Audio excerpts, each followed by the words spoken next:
Lumenze uhlelo lokufunda nokufundisa esikoleni samabanga aphansi eHammanskraal njengoba sekuphela amasonto amathathu onke kungafundwa nje.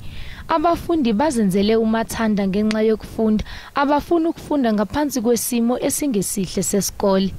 Abazali bamisa abahlinzeki bezinsiza ngesikhathi belungisa leli gumbi ngenxa yokubona ukuthi alinaso isizinda esiqinile.